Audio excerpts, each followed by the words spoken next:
بسم اللہ الرحمن الرحیم۔ ناظرین کیسے ہیں آپ سب؟ امید ہے آپ سب خیریت سے ہوں گے۔ آج ہم پڑھیں گے سورہ بقرہ کی تفسیر کا 37واں رکوع۔ تو چلیے شروع کرتے ہیں۔ قرآن کی آیت ہے یا ایھا الذین آمنوا انفقوا من طیبات ما کسبتم ومما اخرجنا من الارض۔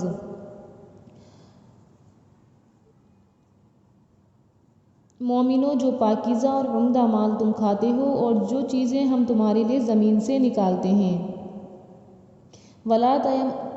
ان میں سے راہ خدا میں خرچ کرو۔ ولا تیمموا الخبیث منہ تنفقون ولستم بآخذیہ الا ان تغمضوا فیہ، اور بری اور ناپاک چیزیں دینے کا قصد نہ کرنا کہ اگر وہ چیزیں تمہیں دی جائیں تو بجز اس کے لیتے وقت آنکھیں بند کر لو، ان کو کبھی نہ لو۔ وَاعْلَمُوا أَنَّ اللَّهَ غَنِيٌّ حَمِيدٌ، اور جان رکھو کہ خدا بے پرواہ اور قابل ستائش ہے۔ تو اس کی تفسیر یہ ہے کہ سونا چاندی اور زمین سے جو مختلف قسم کے غلے اور پھل پیدا کیے ہیں اللہ تبارک و تعالیٰ نے، ان میں سے عمدہ اور حلال چیزیں خرچ کرو، اور اپنے مالوں میں سے ردی چیزیں خرچ کرنے کا ارادہ بھی نہ کیا کرو۔ حالانکہ اگر ایسی ردی چیزیں تمہیں کوئی تمہارے حق میں دے دے تو تم اسے کبھی بھی قبول نہ کرو اور اپنے بعض حق کو چھوڑ دو۔ اسی طرح اللہ تعالیٰ تم سے ایسی بیکار اور ردی چیزیں قبول نہیں فرماتے، اور اللہ تعالیٰ تمہارے خرچ کا محتاج نہیں ہے، اور وہ اپنے تمام امور میں قابل ستائش ہے۔ اور آگے والی آیت ہے الشیطان یعدکم الفقر ویامرکم بالفحشاء، اور دیکھنا شیطان کا کہنا نہ ماننا، وہ تمہیں تنگ دستی کا خوف دلاتا ہے اور بے حیائی کے کام کو کرنے کو کہتا ہے۔ واللہ یعدکم مغفرۃ منہ وفضلا، اور خدا تم سے اپنی بخشش اور رحمت کا وعدہ کرتا ہے۔ واللہ واسع علیم، اور خدا بڑی کشائش والا اور سب کچھ جاننے والا ہے۔ تو شیطان جو ہے وہ صدقہ خیرات کے وقت تمہیں محتاجی سے ڈراتا ہے کہ دل میں طرح طرح کے خیال جو ہے شیطان پیدا کرتا ہے کہ دیکھو ہم صدقہ کریں گے تو مال کم نہیں ہو جائے، آگے کے وقت کے لیے رکھ دو اٹھا کر، اور صدقے کرنے سے تو کمی ہو جائے گی، یہ کسی کو دیں گے تو ہمارا مال ختم ہو جائے گا، اور کہیں کل کو ایسا وقت نہیں آ جائے کہ ہمیں خرچ کرنا پڑے۔ ان چیزوں کو ہمارے شیطان دل میں ڈالتا ہے اور وہ اس بات سے ڈراتا ہے کہ ہم محتاج ہو جائیں گے، اور اس طریقے پر زکوٰۃ سے منع کرتا ہے۔ اور اللہ تعالیٰ زکوٰۃ اور خیرات کی ادائیگی پر گناہوں کی معافی اور مالوں کی زیادتی اور آخرت میں ثواب کا وعدہ فرماتا ہے۔ یعنی اللہ تعالیٰ یہ سب وعدے فرما رہا ہے کہ تمہارا مال بھی زیادہ کروں گا، تمہارے گناہوں کو بھی بخشوں گا، اور قیامت کے دن بھی اس کا آخرت میں ثواب دوں گا۔ تو اللہ تعالیٰ اتنے وعدے فرما رہا ہے تو ہمارا مال اس سے بڑھے گا ہی بڑھے گا، زکوٰۃ سے اور خیرات سے۔ اس لیے ہمیں کبھی بھی شیطان کے بہکاوے میں نہیں آنا چاہیے۔ اور اللہ تعالیٰ بخشش اور گناہوں کی معافی میں بہت وسعت اور فراخی والے ہیں، اور تمہاری نیتوں اور تمہارے صدقات کو اچھی طرح جانتے ہیں کہ تم کس نیت سے صدقہ کرنے والے ہو۔ یعنی اللہ تعالیٰ بار بار ہر آیت میں یہ فرما رہا ہے کہ اب بنا نیت کو خالص کیے صدقہ قبول نہیں ہوگا، پہلے ہمیں نیت خالص کرنی پڑے گی، اس کے بعد صدقہ کرنا پڑے گا، تبھی ہمارا صدقہ قبول ہوگا۔ اور اچھا صدقہ کریں، کوئی ردی اور بیکار چیز کو صدقہ نہ کریں جس کو ہم خود لینے کو ناپسند کرتے ہوں۔ اس لیے جب بھی صدقہ کرو وہ پاک اور حلال اور اچھا صدقہ کرو، یہ نہیں کہ خراب چیزیں ہم صدقہ کر دیں اور سوچیں کہ اللہ تعالیٰ ہمیں اس کا اجر دے گا، تو اللہ تعالیٰ بھی ایسے صدقوں کو قبول نہیں کرتا۔ آگے والی آیت ہے یؤتی الحکمۃ من یشاء ومن یؤت الحکمۃ فقد اوتی خیرا کثیرا وما یذکر الا اولو الالباب، اور وہ جس کو چاہتا ہے دانائی بخشتا ہے، اور جس کو دانائی ملی بے شک اس کو بڑی نعمت ملی، اور نصیحت تو وہی لوگ قبول کرتے ہیں جو عقل مند ہیں۔ اور آگے والی آیت ہے کہ وما انفقتم من نفقۃ او نذرتم من نذر فإن اللہ یعلمہ وما للظالمین من انصار، اور تم خدا کی راہ میں خرچ کرو یا کوئی نظر مانو، خدا اس کو جانتا ہے اور ظالموں کا کوئی مددگار نہیں۔ یعنی کہ جو تم نے اللہ کی راہ میں خرچ کرتے ہو اور اطاعت خداوندی کے دائرے میں منت مان کر اس کو پورا کرتے ہو، جبکہ نیت خالص ہو، تو اللہ تعالیٰ اسے ضرور قبول کرتے ہیں اور اس پر ثواب دیتے ہیں، اور مشرکین سے عذاب خداوندی کو کوئی چیز نہیں ٹال سکتی، یعنی کہ انہیں کوئی مددگار نہیں ملے گا۔ ان تبدوا الصدقات فنعما ہی، اگر تم خیرات ظاہر کر دو تو وہ بھی خوب ہے۔ وَإِن تُخْفُوهَا وَتُؤْتُوهَا الْفُقَرَاءَ فَهُوَ خَيْرٌ لَكُمْ، اور اگر پوشیدہ دو یعنی چھپ کر دو تو وہ بھی اہل حاجت کو تو وہ خوب تر ہے، یعنی اور اچھا ہے۔ اور اسی طرح کا دینا تمہارے گناہوں کو بھی دور کر دے گا۔ وَيُكَفِّرُ عَنْكُم مِّن سَيِّئَاتِكُم، اور تمہارے گناہوں کو بھی دور کر دے گا۔ وَاللَّهُ بِمَا تَعْمَلُونَ خَبِيرٌ، اللہ تعالیٰ کو تمہارے سب کاموں کی خبر ہے۔ یعنی کہ صدقہ تم ظاہر کر کے کرو جب بھی ٹھیک ہے، لیکن زیادہ اچھا جو ہے وہ چھپ کر صدقہ کرنا ہے۔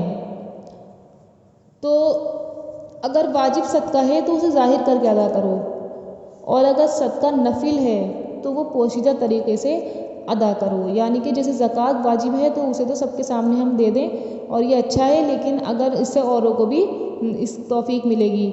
لیکن اگر ہم نفلی صدقہ کر رہے ہیں تو خاموشی سے دینا زیادہ اچھا ہے۔ اور اللہ تعالیٰ فرما رہا ہے کہ تمہارے صدقات کے مطابق اللہ تعالیٰ تمہارے تمام گناہوں کو معاف فرمائے گا، اور اللہ تعالیٰ تمہارے صدقات کو اچھی طرح جانتا ہے۔ اب اللہ تعالیٰ اہل کتاب اور مشرکین پر نفلی صدقہ وغیرہ جو ہے اس کی اجازت دیتا ہے۔ سبب اس کا یہ ہوا تھا کہ حضرت اسماء بنت ابی بکر رضی اللہ تعالیٰ عنہ رسول اللہ صلی اللہ علیہ وسلم سے انہوں نے پوچھا کہ یا رسول اللہ، کیا ہمارے لیے اپنے ان قریبی رشتہ داروں کو جنہوں نے ابھی تک اسلام قبول نہیں کیا صدقات دینا جائز ہے؟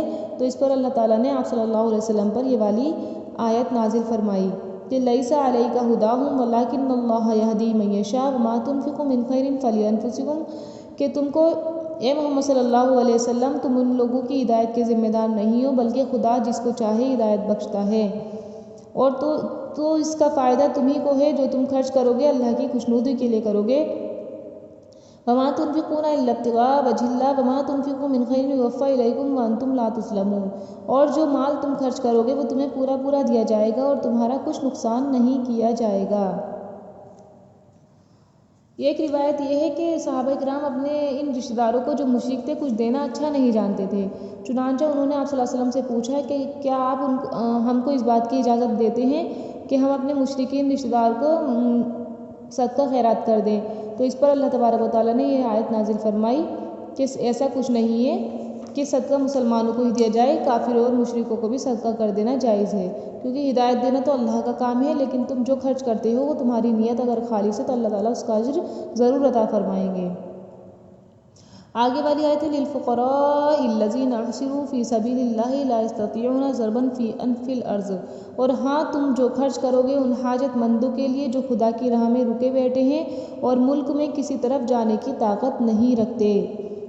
یحسبهم الجاہل الاغنیاء من التعفف، اور مانگنے سے عار رکھتے ہیں یہاں تک کہ نہ مانگنے کی وجہ سے ناواقف شخص ان کو غنی خیال کرتا ہے۔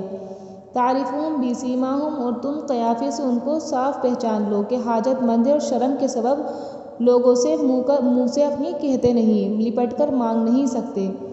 لا یسألون الناس الحافا وما تنفقوا من خیر فإن اللہ بہ علیم، لوگوں سے لپٹ کر نہیں مانگ سکتے، اور تم جو مال خرچ کرو گے کچھ شک نہیں خدا سب کو ان سب باتوں کو جانتا ہے۔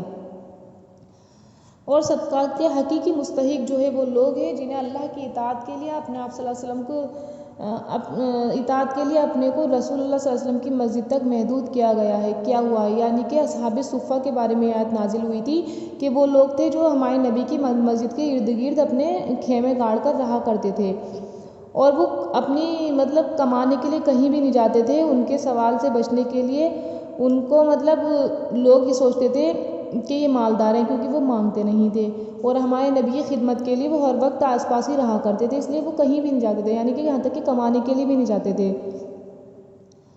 تو اللہ تعالیٰ فرما رہا ہے کہ محمد صلی اللہ علیہ وسلم آپ ان کو ان کی شکلوں سے پہچان سکتے ہو کہ وہ کسی سے لپٹ کر سوال نہیں کرتے، اور اصحاب صفہ پر جو مال بھی تم خرچ کرو اللہ تعالیٰ کو اس مال اور تمہاری نیتوں سے اچھی طرح خبر ہے۔